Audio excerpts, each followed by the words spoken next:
Network News. Brass knuckles o acero at vape ang ilan sa mga gamit na nakumpiska ng San Isidro Muñoz Police Station sa ilang mag-aaral sa isinagawang inspeksyon sa mga paaralan sa lungsod. Ayon kay Police Lieutenant Colonel Jackril Bilibli, ang hepe ng pulisya ng Muñoz mayroon ng ginagamit na metal detector sa mga school gates bago pumasok ang mga mag-aaral.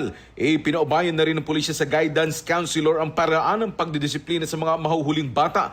Paglilinaw niya, ang pangunahing layunin ng kapulisan ay ang pagsagawa ng mga preemptive measure o pag-iwas sa gulo at ang pagtugon sa anumang tulong na hihilingin ng paaralan. Kaugnay nito, sinimulan na rin ng lokal na pulisya ang pagpapalabas ng 6-8 policy kung saan dapat ay nasa loob na ng paaralan ng mga estudyante pagkatapos ng alas 8 ng umaga. Pagkatapos pumasok ang mga mag-aaral, nagpapatrolya naman ng mga pulis gamit ng kanilang mobile patrol at bumabalik sila sa tapat ng paaralan kapag oras na nauwian para magbantay. Patuloy din anya ang pagkipag-ugnayan ng mga paaralan sa kapulisan tuwing may mga aktibidad na gaganapin sa labas ng paaralan. Ang mga hakbang na ito ay bahagi ng Offline Ligtas Eskwela o ang programa ng PNP para sa balik eskwela na nakatutok sa pagpapalakas ng police visibility, pagpapatrolya at pagkipag-ugnayan sa mga opisyal ng paaralan para sa pag-iwas sa krimen. Kasama mo sa RMN Nueva Ecija, Radyo Man Ace Blanca, Tatak RMN. RMN Network News.